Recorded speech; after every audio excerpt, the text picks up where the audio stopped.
Olá pessoal, o objetivo da nossa conversa hoje é falar um pouquinho, trazer algumas reflexões com relação ao momento todo que temos de pandemia, de isolamento, de quarentena e principalmente agora que estamos rumo à retomada. Você já provavelmente retomou parte do seu atendimento, talvez até o todo em alguns casos, mas estamos aos poucos retomando. Eu observei que logo que começou o problema, no início do ano, algumas pessoas, alguns colegas simplesmente se paralisaram, não souberam o que fazer, entraram em pânico, começaram a cortar contrato, demitiram funcionários e realmente entraram em pânico porque não pensaram empresarialmente de uma forma mais sistêmica. Já outras pessoas, outros colegas tiveram a oportunidade de aproveitar aquele momento para se reorganizarem e isso foi muito interessante. É uma observação muito clara, eu como consultor, ver tantas pessoas no Brasil, tantos colegas no Brasil com posições diferentes ou com atitudes diferentes frente ao mesmo cenário. Eu vi e vejo a situação toda acontecendo numa metáfora que você vai entender. Não sei se você acompanha corridas, principalmente corrida de Fórmula 1, mas em corrida de Fórmula 1, quando tem algum acidente, o que acontece? Então tá lá todo mundo correndo, competindo, um ultrapassando o outro, de repente tem um acidente. Para evitar tragédias maiores, o que acontece? Entra na pista um carro, que não é daqueles que estão na corrida, na competição, que é chamado de safety car, o carro de segurança.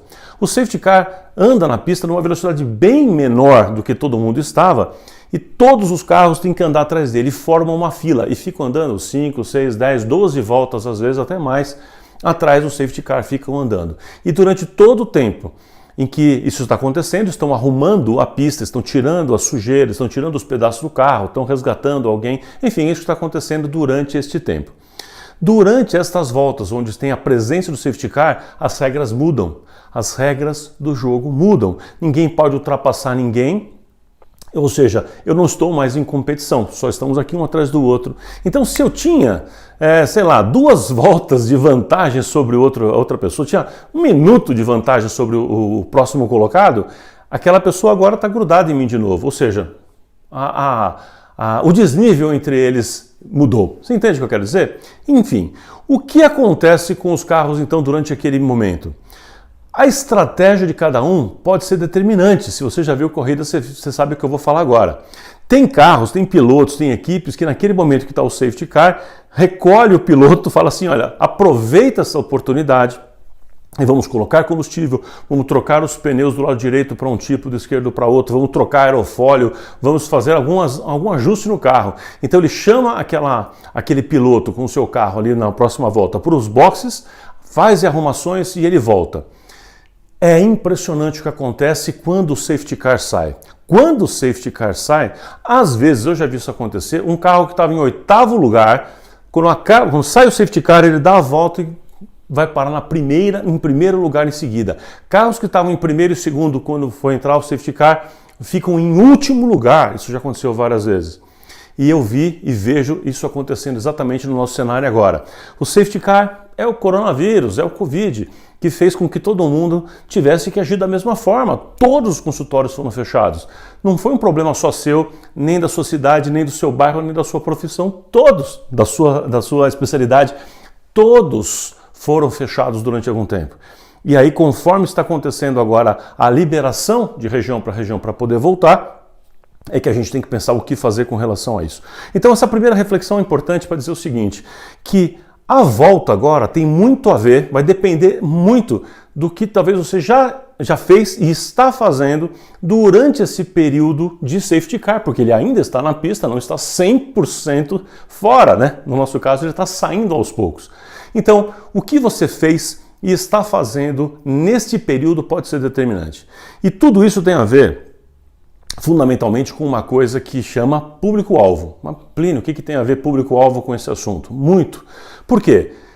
Tem regiões que você está numa região onde o seu cliente típico, o seu público-alvo, as pessoas que você atende, dependem muito de um segmento, por exemplo, de turismo e muitos profissionais autônomos. Então, se o seu público-alvo é formado ali por pessoas que são dependentes de segmentos de mercado que foram altamente afetados, como profissionais autônomos e segmento de turismo, só para citar alguns, Este segmento, este grupo de profissional, esse pode ser o seu caso, tem uma dificuldade maior, tem um cenário completamente diferente daquele colega que está com uma clínica, com um consultório, em uma região, por exemplo, industrial, de um segmento que foi até fortalecido nesse momento, que começou a produzir mais, a vender mais nesse momento, onde todo mundo, seus funcionários, seus pacientes são todos assalariados, ou seja, não tiveram problema.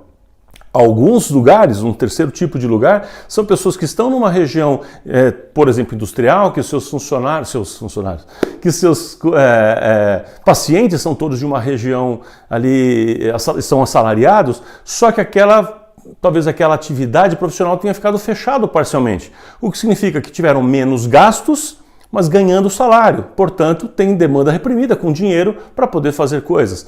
Eu quero com isso, só com esse cenário macro, te dizer que o que vai acontecer em cada região depende muito desses setores, de como que isso se organiza como um todo, tá bom? Então depende muito do seu mercado, depende da sua região, do tipo de perfil de público que vai estar ao seu redor, tá? Isso é uma grande composição. Portanto, o que eu estou falando aqui não é uma receita de bolo e nem é universal, exatamente com o mesmo comportamento para todo mundo que vai estar ouvindo a este vídeo, tá certo? Bom, existem pessoas que nesse período ficaram com demanda reprimida. Como assim? Nesse período, você acha que não aconteceu dente quebrar? Que não aconteceu dor? Que não aconteceram outros gatilhos que dispararam a pessoa em querer fazer alguma coisa por várias necessidades? Por exemplo, uma percepção estética diferenciada? Sim, aconteceu e muito. Tem alguns dados estatísticos, inclusive, já começando a mostrar isso pra gente. A quantidade de pessoas com dentes fraturados foi muito grande. Então, estas pessoas às vezes não estavam chegando a nenhum consultório porque estava com medo. Dois fatores estão fazendo ainda as pessoas estarem razoavelmente bloqueadas com relação ao consultório, e isso está sendo aos poucos quebrado. Os dois fatores são medo com relação à pandemia, ou com relação à biossegurança, ou com relação ao que seria o processo de sair de casa, não necessariamente estar no seu consultório, mas sair de casa e ir a um consultório. E outras pessoas tinham problema de dinheiro, disponibilidade de dinheiro. Por exemplo, profissionais autônomos, por exemplo, microempresários que tiveram que fechar suas empresas e tiveram que consumir suas reservas. Entende? Então, para algumas pessoas o problema foi dinheiro. Para outras pessoas o problema foi medo. E aí a gente tem combinação dessas duas coisas. Algumas pessoas tinham problema de medo e falta de dinheiro. Outras pessoas era só falta de dinheiro, outras só o medo. E enfim, para algumas pessoas tanto faz, tanto fez, porque não faz diferença nenhuma, não estavam com medo, continuam, não está, e você sabe que tem gente assim. Bom, então você tem que identificar como que isso está para o seu público e agir de maneira com isso, levando em consideração que as demandas reprimidas vão ter um comportamento diferente dependendo disso. Bom, o que significa isso? Que se o seu problema principal do seu público é medo, o que você tem que fazer? Chamar essas pessoas novamente agora, dando para elas noções de como você cuida, sempre cuidou, bem da biossegurança e dos cuidados que estão agora sendo especiais nesse momento de pandemia. Então, você precisa dar segurança a essa pessoa. Não ficar exagerando com relação a mostrar você parecendo um mergulhador, um escafandrista, né, cheio de aparatos, mas sim dizer que nós, cirurgiões dentistas, sempre cuidamos da biossegurança, a gente sabe o que está fazendo, pode vir e trazer conforto, trazer segurança para aquela pessoa. Isso é para aquele público típico que está com medo. Para aquelas pessoas que têm uma dificuldade financeira, por exemplo, é você trazer essa pessoa argumentando, no contato individual, argumentando que novas condições excepcionais, muito especiais, além do comum, serão oferecidas nesse momento, porque você tem que providenciar alternativas. Para você que atende pacientes de operadora, né, para você que atende especificamente ali os pacientes do convênio, ali você não precisa se preocupar com essa questão financeira, porque aí o bloqueio predominante para essas pessoas será o medo. Mas é legal a gente ter a visão geral, ter o contexto para entender do que a gente está falando aqui, certo? Bom, para dar algumas sugestões finais, eu queria usar uma lógica para você que eu chamo de pleno, que é o método que eu uso, meu método mental de gestão. P-L-E-N-O. Então essa sequência me ajuda muito a pensar e eu te apresento isso, a mesma sequência. P é de pessoas, é a parte da gestão que eu vou cuidar da minha equipe. O L, lucratividade, produtividade, como é que eu faço para isso acontecer de uma forma legal, de uma forma mais completa. O E é de entrega, como é que eu faço o cliente ficar encantado com aquilo que eu faço, da forma como que eu apresento tudo aquilo. O N tem a ver com a formação do nome, marca, marketing, vendas, é dentro desse segmento que eu chamo de N, né? E O é organização. Muito bem, quero dar então para você uma sugestão de uma ação que você pode fazer nesse momento aqui de retomada, uma ação em cada uma dessas letras, pelo menos uma em cada uma das letras do pleno, do método que a gente está falando aqui. Com relação ao P, uma oportunidade que você tem agora, já que está com um tempo razoavelmente modificado e que em algum tempo livre seu e ou da sua equipe, é aproveitar esse momento para construir o que a gente chama de regimento interno, ou como você pode preferir chamar também, as regras internas de funcionamento. O que pode ou não pode, o que seu colaborador, seu funcionário pode fazer ou não pode fazer?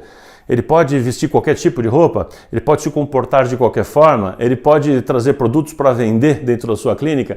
O que pode, o que você permite ou não? Ele pode comer uma coisa com um cheiro muito forte na sua sala de espera, por exemplo? Então, é sobre isso que fala o regimento interno. Quais são as regras de funcionamento que você quer colocar? Aproveita esse tempo que você tem lá um pouco de tempo livre e escreve. Cria o seu manual, as suas regras de funcionamento. Esse tipo de coisa é fundamental. Várias clínicas durante esse tempo fizeram isso que a gente orientou e, puxa vida, que diferença que isso fez para elas, tá bom? Porque passaram a ter um mecanismo de trabalhar melhor, de ter um relacionamento mais claro, mais fácil, mais transparente com a sua equipe. Então aproveite esse tempo para construir o seu manual interno de regras de funcionamento da sua clínica, ok? Com relação ao L, de lucratividade, produtividade, eu quero recomendar fortemente que você faça o quê? Defina de uma vez por todas os seus chamados KPIs. O que é um KPI? O Key Performance Indicator, são indicadores de performance, são números. Quais números você utiliza para fazer gestão? Quais números você segue? Quais números você usa para dizer que você está melhorando ou piorando? Então, você tem que determinar, por exemplo, faturamento, venda, quantidade de novos clientes, valor médio de orçamento aprovado, faturamento por hora, por exemplo, que é um bom indicador.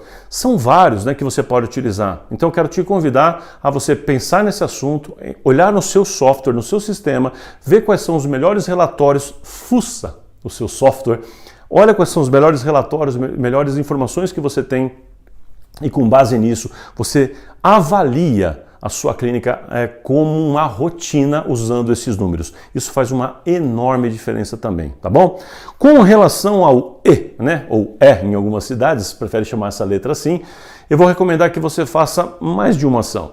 Primeiro, aproveite esse tempo, era um tempo maravilhoso esse para a gente fazer o quê? Pequenas reformas, manutenção. Sabe aquela coisa que está quebrada, aquela pintura que é necessária fazer e que fazer isso com a clínica lotada é complicada? Pois é, olha que momento bom de fazer é quando a gente está com a clínica parcialmente parada. Então, vamos aproveitar para fazer aqueles pequenos reparos, aquela pintura, aquele ajuste que é necessário na sua decoração, manutenção de um modo geral. Então aproveita para fazer isso porque isso vai ajudar bastante.